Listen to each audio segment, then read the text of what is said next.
Ladies and gentlemen, welcome back to the very first conversation with Joshua T Berglan in a very long time. But I am so excited to be doing this today because we're going to come out of the gate swinging. We have an amazing guest, an amazing story.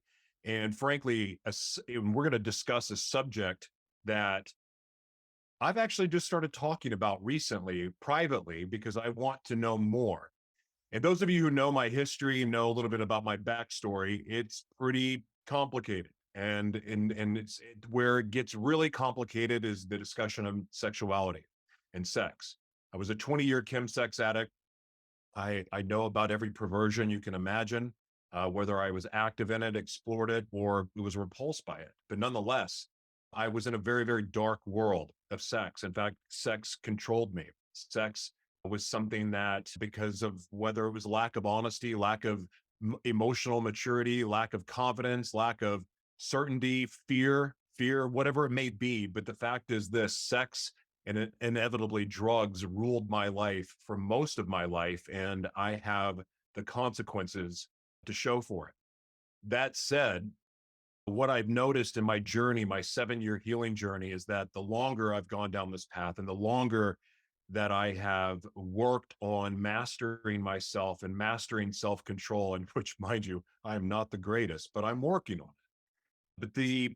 But the other thing that I've noticed is with self-control and a desire to be honest and open, that a lot of healing has taken place. And I've gotten to this place now where I'm confident in who I am as a man. I'm confident in my sexuality. I'm not trying to fight in anything anymore. I'm not trying to run from anything. I'm just here present and in truth.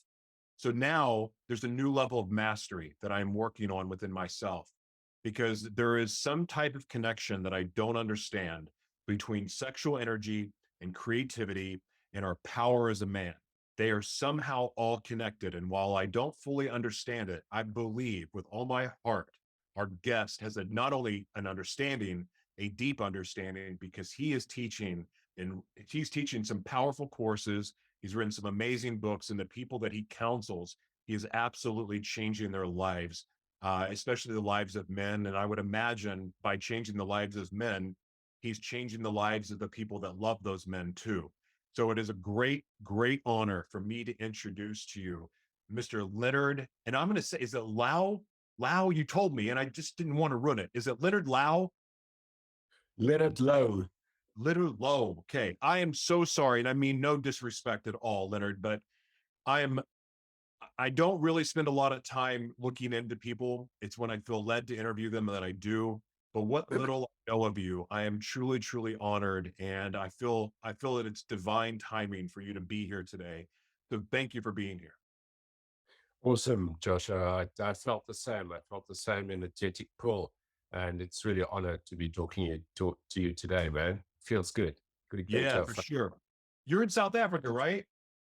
I'm actually in Germany at the moment, in a beautiful town called Constance, which is on the German-Swiss border. It's in Germany, but it's Switzerland is like 100, 200 meters from where I'm sitting at the moment. It's the most fascinating place. It's this city or the town really spills over into both countries. Yeah, so I'm normally based in South Africa, but I've been in Europe for the last few months. So spending the summer in Europe, doing some work, and yeah, just enjoying the summer weather.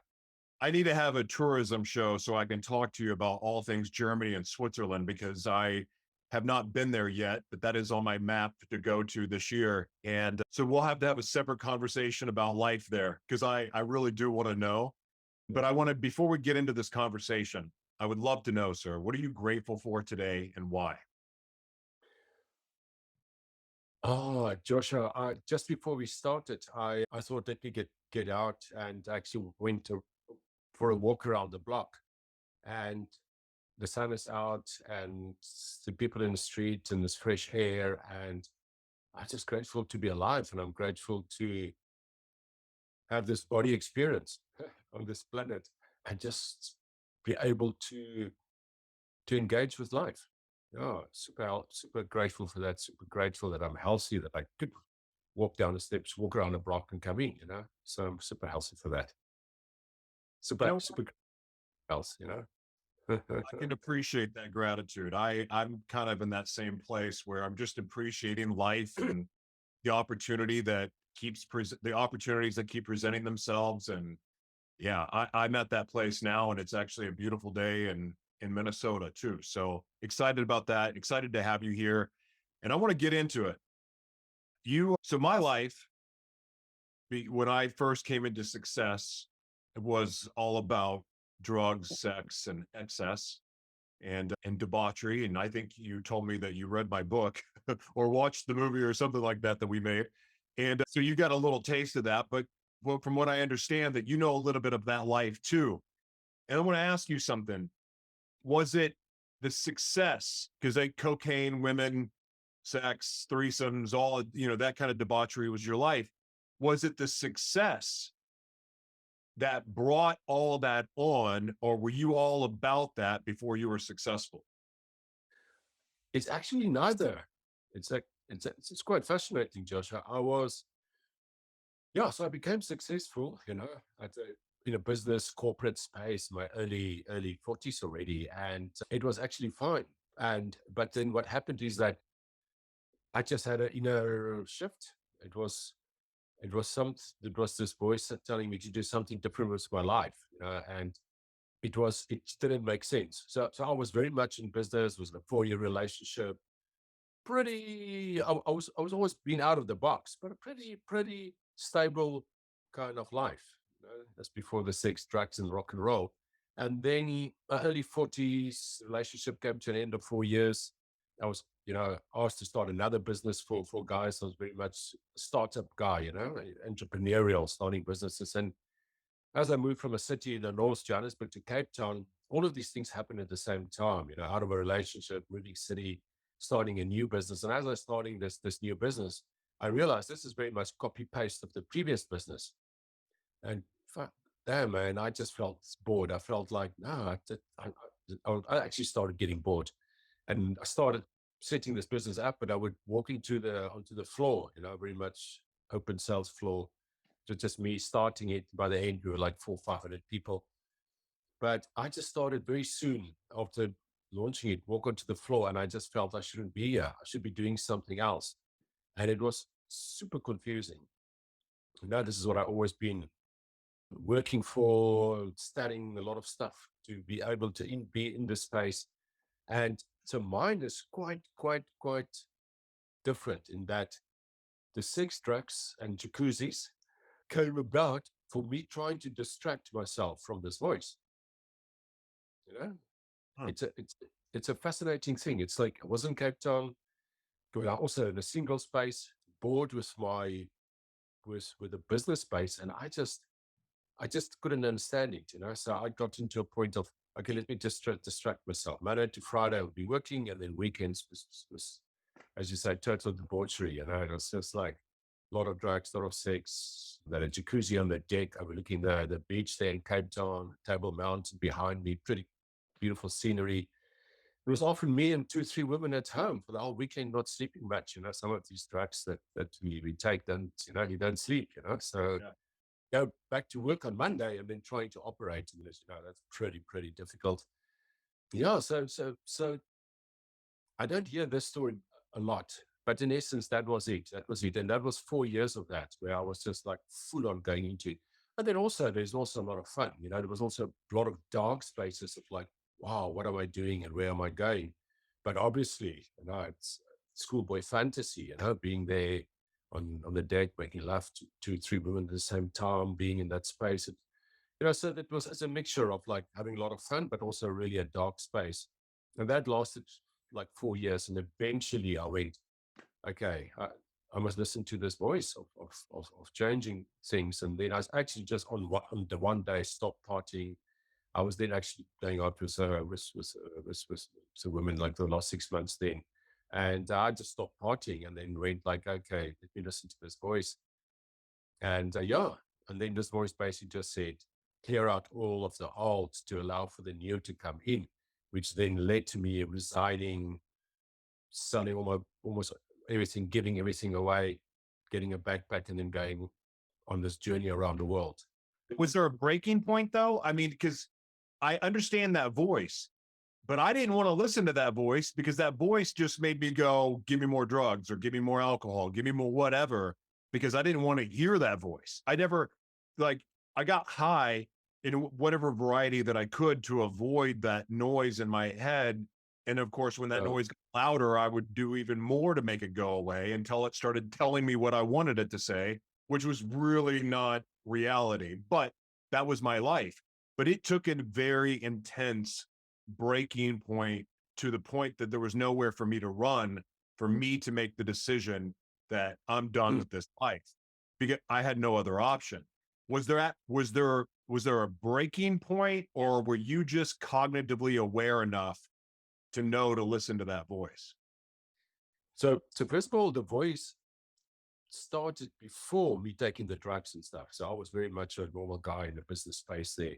And then this voice started saying to me, do something different. And just to add, it was also combined with a 4-year relationship that came to an end where I was really, oh, the woman of my, the love of my life. Yeah. But she wanted to have kids. I already had kids of 8 or 10 years old. And I just realized I couldn't do that. So then going from that space into the single space, I also blocked my heart. I also went like, okay, wow, man, I got quite hurt with that. There was no, how can I put it? There was no consensus that could be reached as either the one or the other.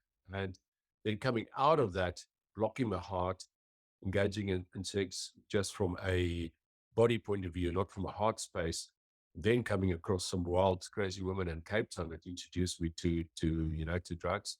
I mean, full on my responsibility, but I then really, it came with it. So it was first the sex, to be honest, and then that led to the drugs, and then the drugs with the sex for fun. And then, I had the setting, of a beautiful space that would give the bed, a jacuzzi, and a swimming pool, and a fireplace inside. First 3 chapters of my book is about those crazy years. And then it just started getting out of control. Then it started becoming, totally out of control. And it was, and to get to your point about the breaking point, after about 4 years of that, yeah, it was just, I wasn't really performing in the business. Well, the business wasn't doing well. I could just see this is better for me to get out of here. I'm not doing anyone a service. And yeah, it was just a realization that it was like the darkness inside came even more so. I mean, the breaking point was something that happened on one day and one weekend. I went for a walk on the beach, Clifton Beach. If you've been to Cape Town before, it's one of the most beautiful beaches. It's like right on the sea, and I was just basically a house just overlooking the beach, and I went for a walk in the beach, and I couldn't see the beauty around me anymore. And after 5 minutes, I was bored. And I was always being very connected to nature and love nature. And after 5 minutes, man, I looked at the beautiful mountain here, I looked at the turquoise sea, the white sand. I mean, and I'm bored. Let me go home and call some people to come and party. And when that happened, I went, okay, fuck, I'm in deep trouble. If I can't even be with myself for 5 minutes in a beautiful nature setting without distractions, then that's big shit. That's kind of was in a way the breaking point for me. I then realized, no, should I have to? And that took me another 2 months to do it. But that was the best breaking point. Yeah, that's you. Yeah, it doesn't happen overnight. I mean, it can be a journey. I mean, for some people longer than others, but nonetheless, that's impressive. You did a podcast called Sexual Energy and Its Role in the Boardroom.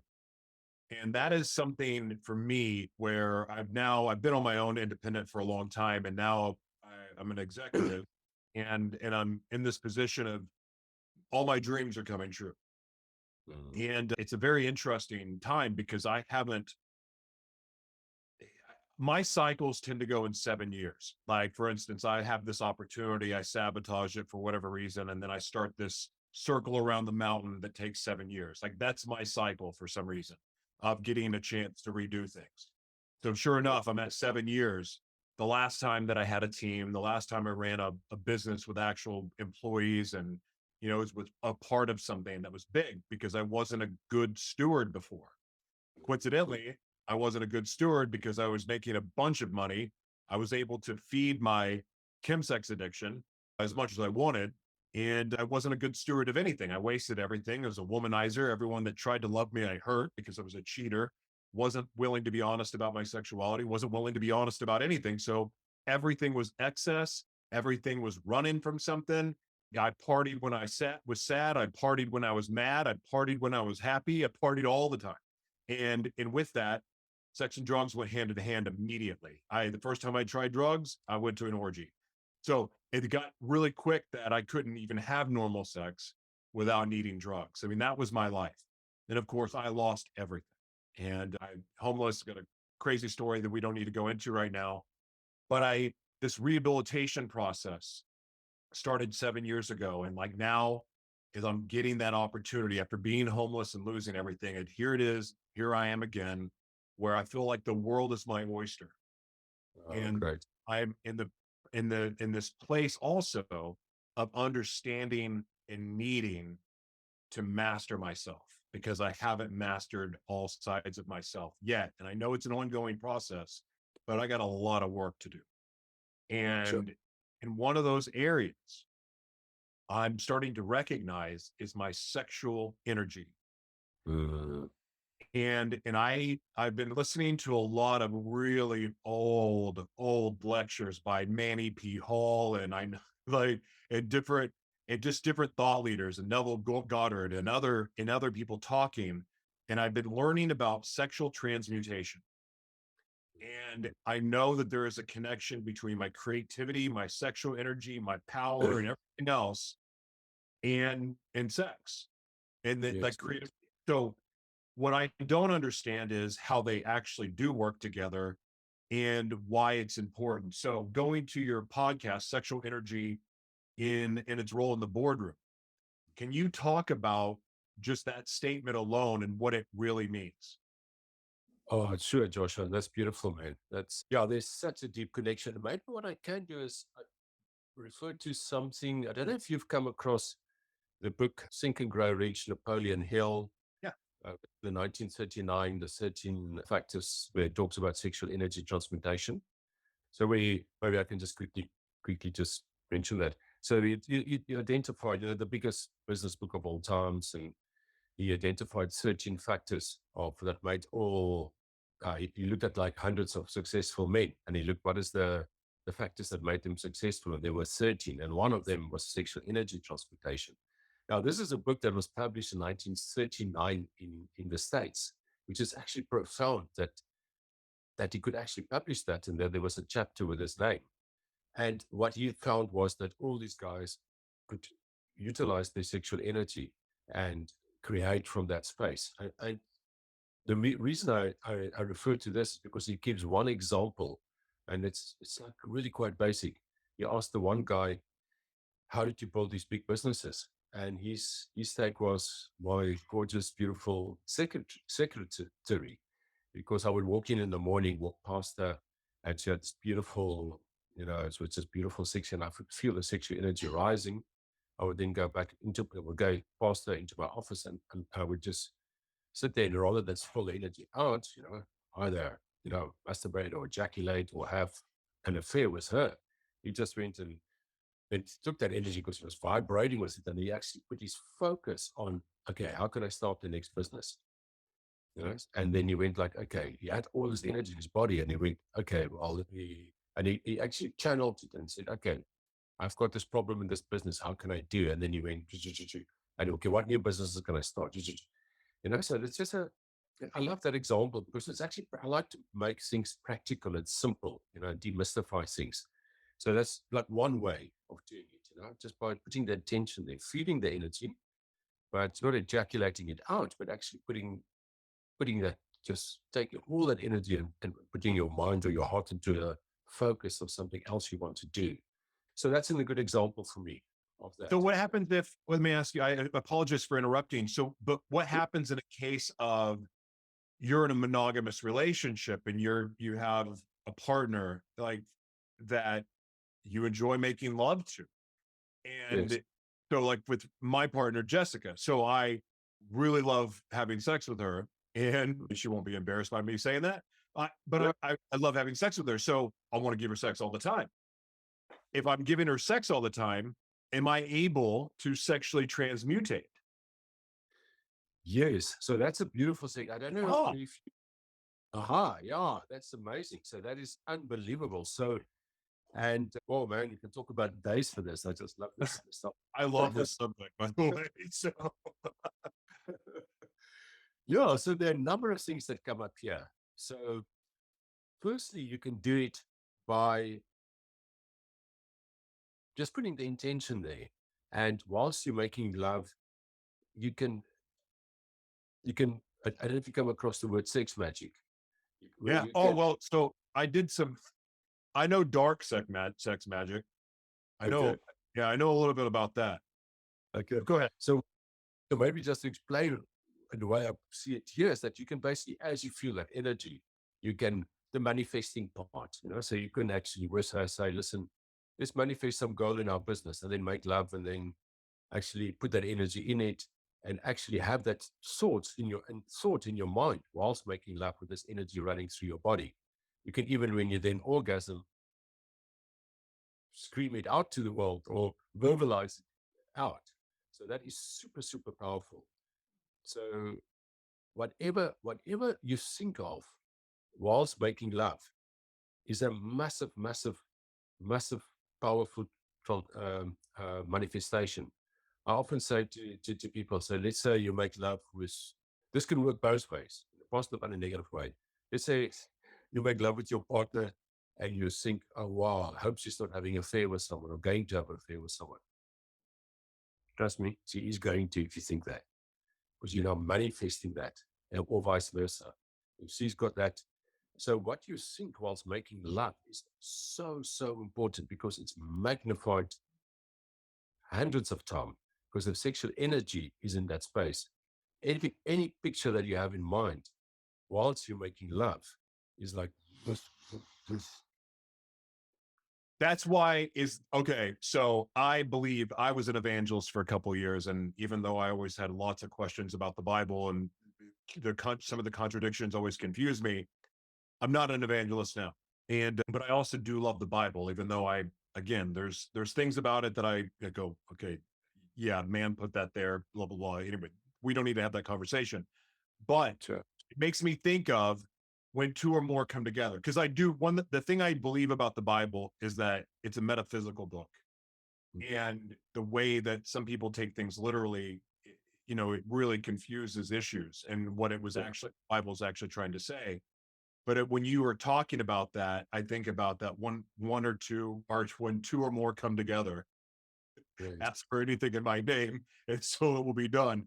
So Yeah.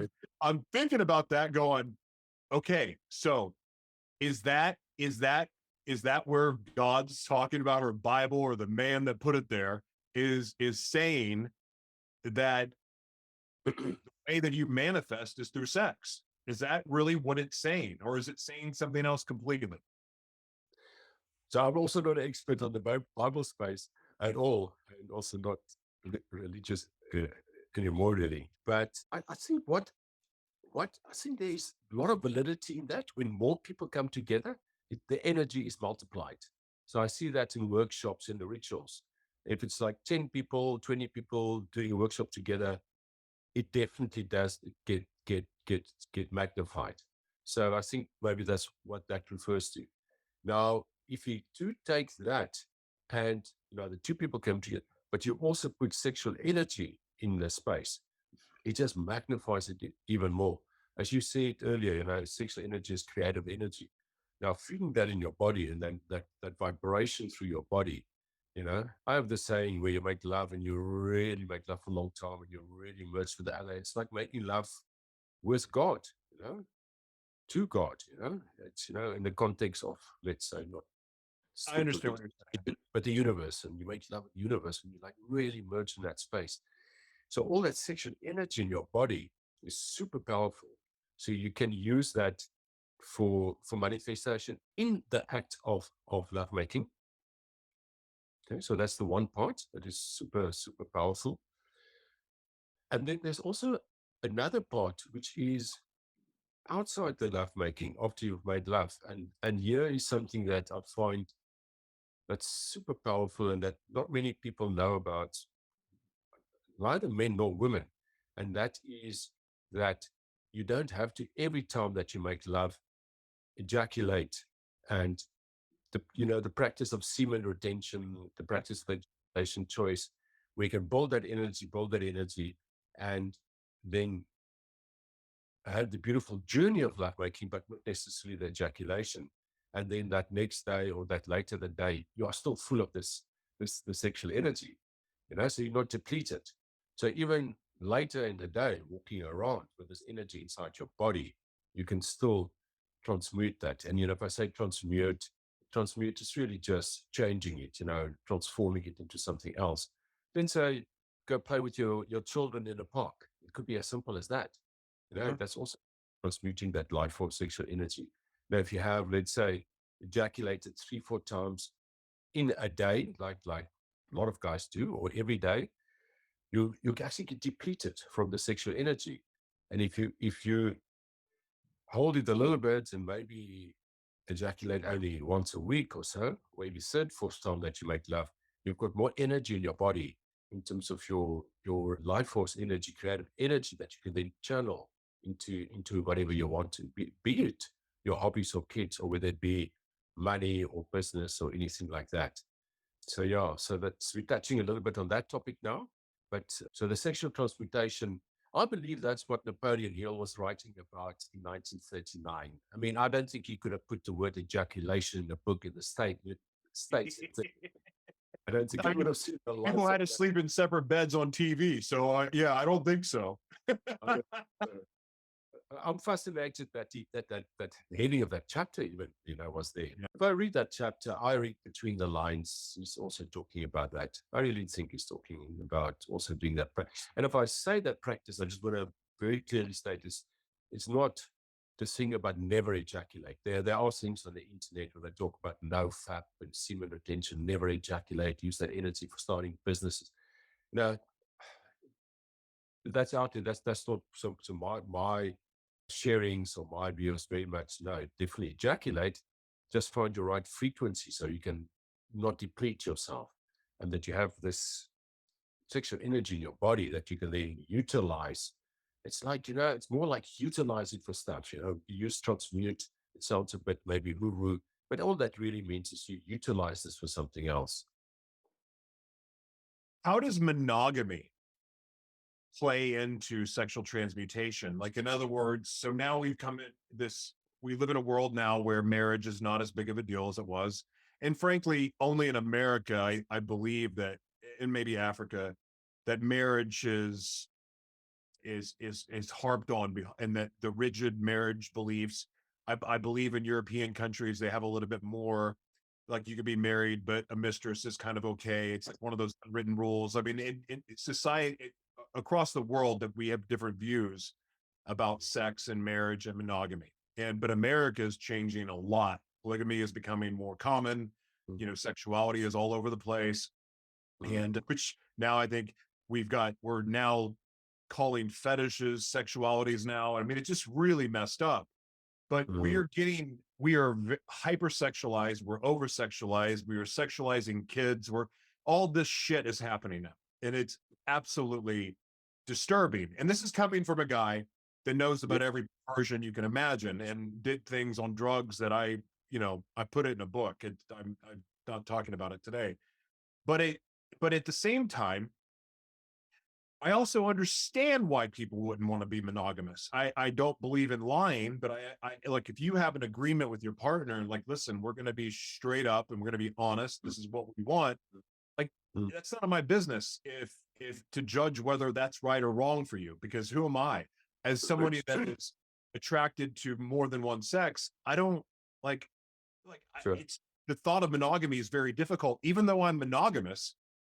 It's not necessarily something I even agree with, but at the same time, I also don't want to go out and just start sleeping with a bunch of other people. I'm very happy with my wife, and I don't need that, but I'm also open to it.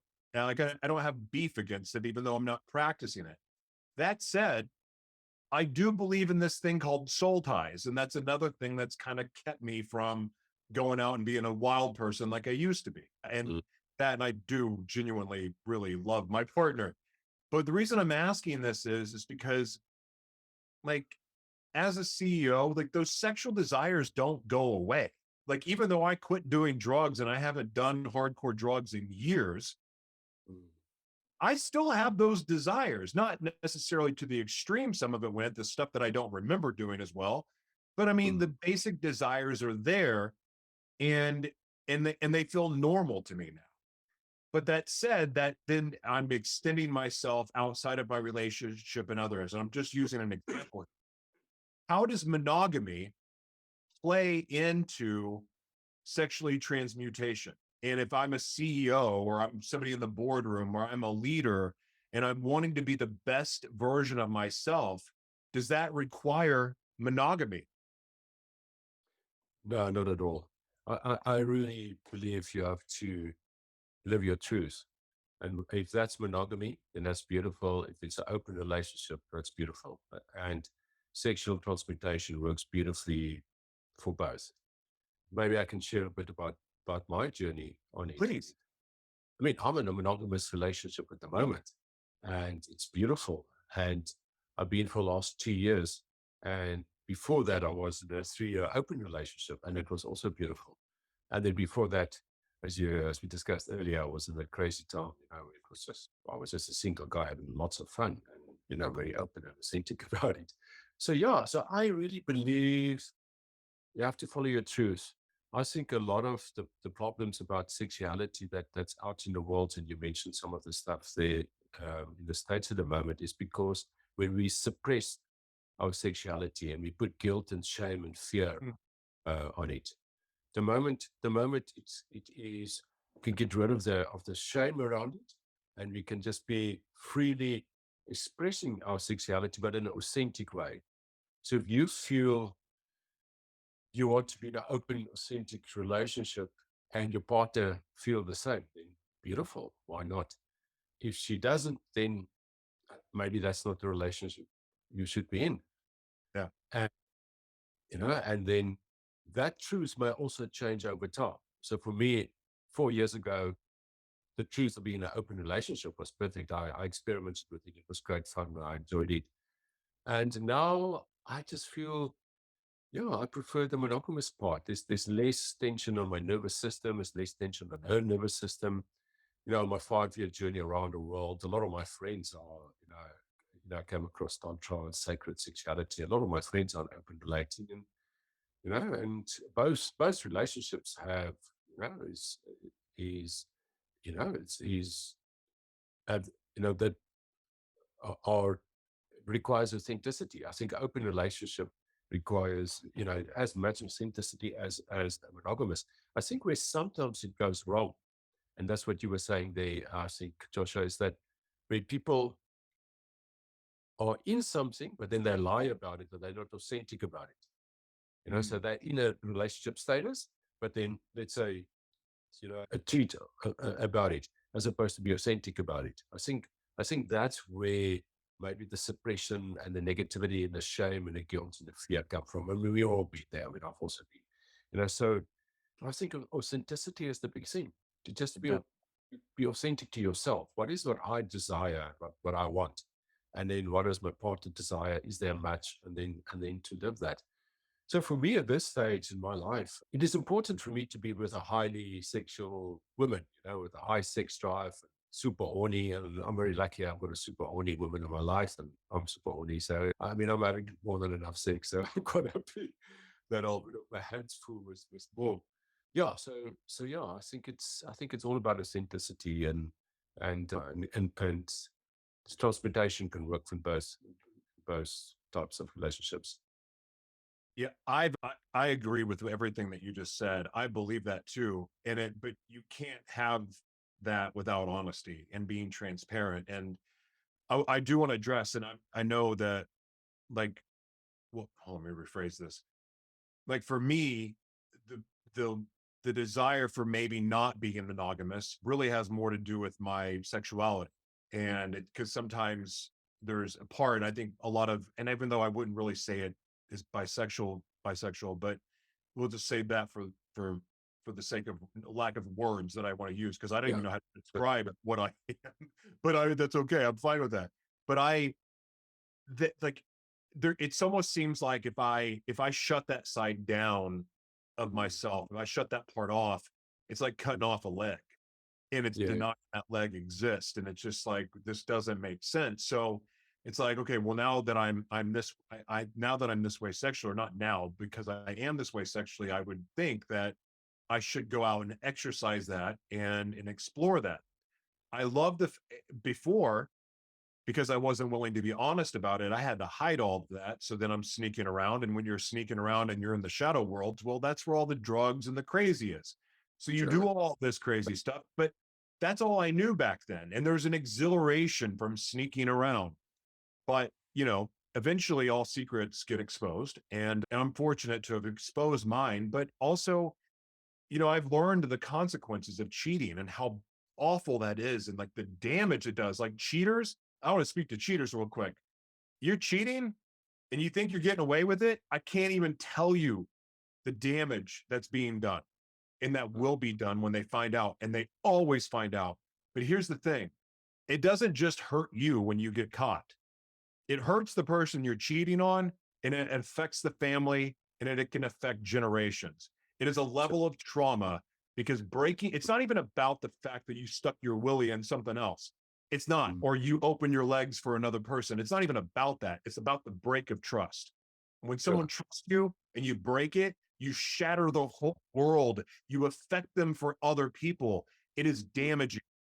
So I ain't proud of that. But the other thing that was a real battle is, with your truth, you better be sure that's your truth. And it's good to walk out your truth, but it's really easy to say that you want an open relationship and you want a hot wife, or you want to be a cuck, or you want to be into threesomes, or you want to be into swapping. That's all great to say that, but you better be sure that that's what you really want, because your partner gives it to you or goes, "Okay, I'm in a relationship." How you going to feel about some better looking dude banging your wife? Is it going to feel good? Okay, so you got, what I'm saying is the honesty goes both ways, and what I believe about monogamy is this, or being non-monogamous. You better be sure that that's what you want for your life and for your partner. Like, in other Yeah. words, be able to handle it if they go elsewhere, because that's part of it. And that shifts people's honesty. And then some people realize through that, you know what, maybe I didn't want to be disciplined. I just wanted to sleep around. I just wanted Mm, to get rocks off. But you know what, it's a lot better to be honest about that than pretending to want something you don't want, because that will torture you for the rest of your life. What do you think about that? yeah, definitely, Joshua. That's something that's coming up for me as you were talking about it is that I see it sometimes, call it in the spiritual circles, that I often now move in, and where it's almost like sometimes people feel they should be in an open relationship because it's now spiritual, it's advanced, and a higher consciousness and all of that. But that's not necessarily their truth. Yeah, they're in that space, and then it creates so much heartache for them and for their partners because they're not prepared to, or they're not experienced in how to handle it because it's very complex. And it brings up so much stuff in in our bodies. Stuff comes up that you don't even know it exists.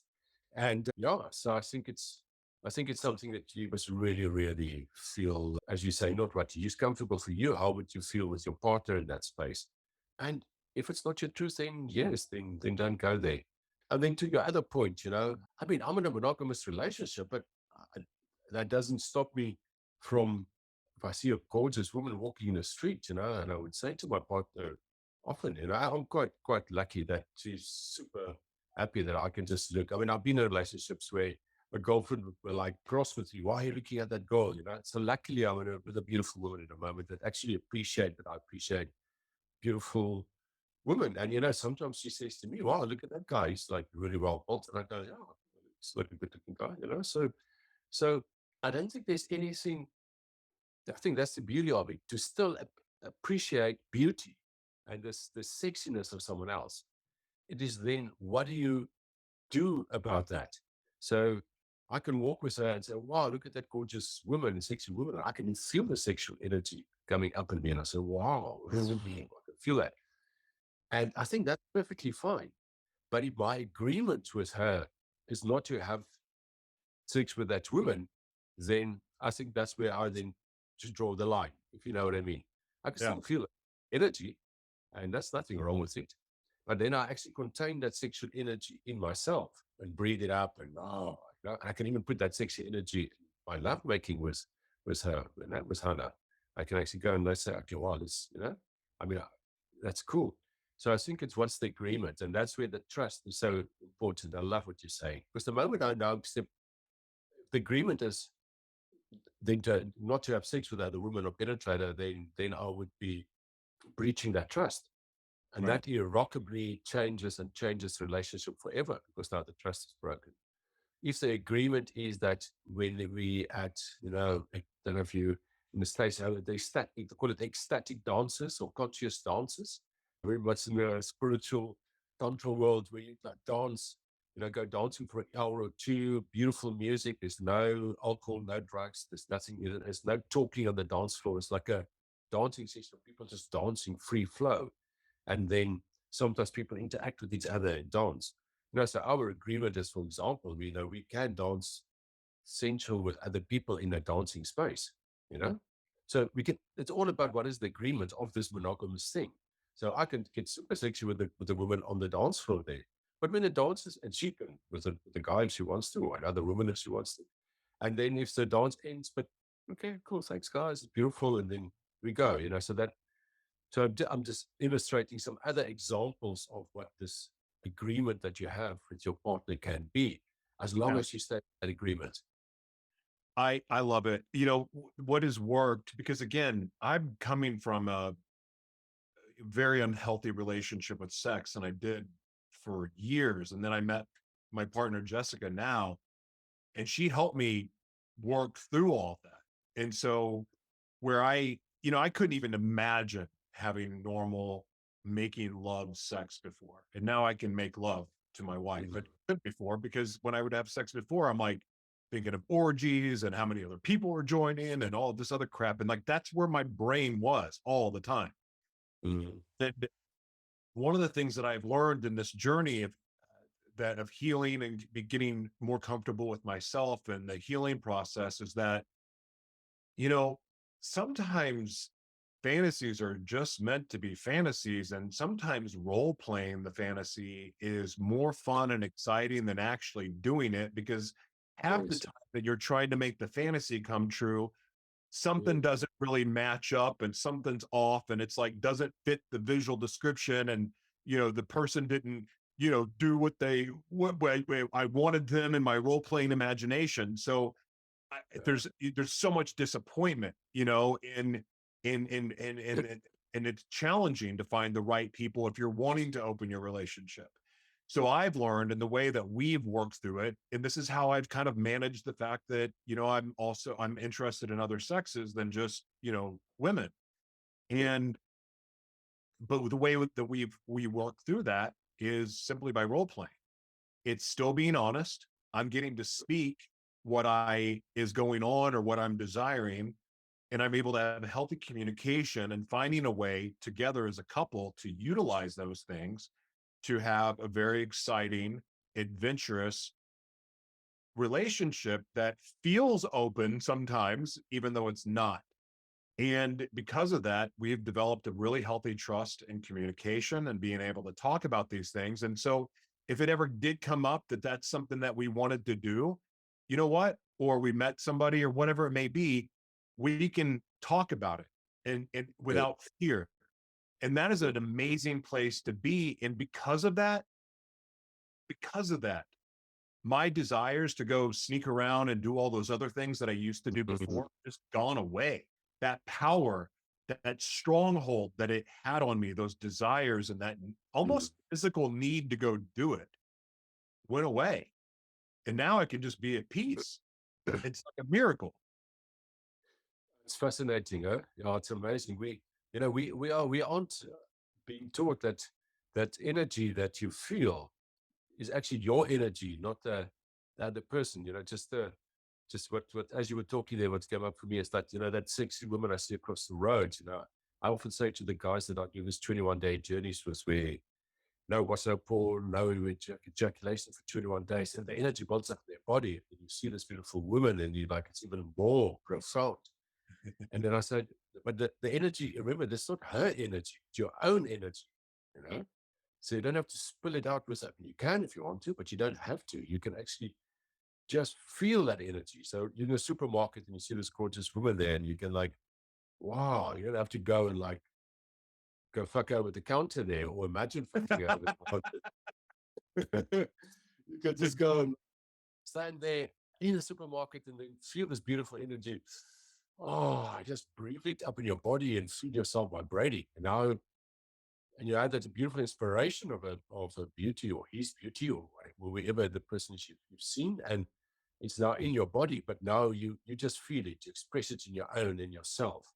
Isn't that magical? That you can then actually just have it here, And then once we realize we can do that, then one, as you say, doesn't have to go out there.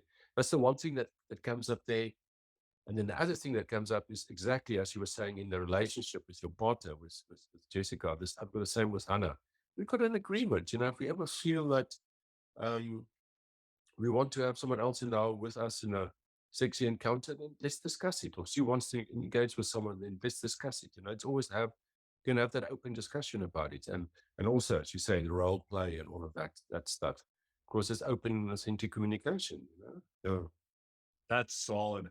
Gosh, man, I could talk about this subject for 5 hours because it's an important conversation to have, and we just scratched the surface. And I want to do this again.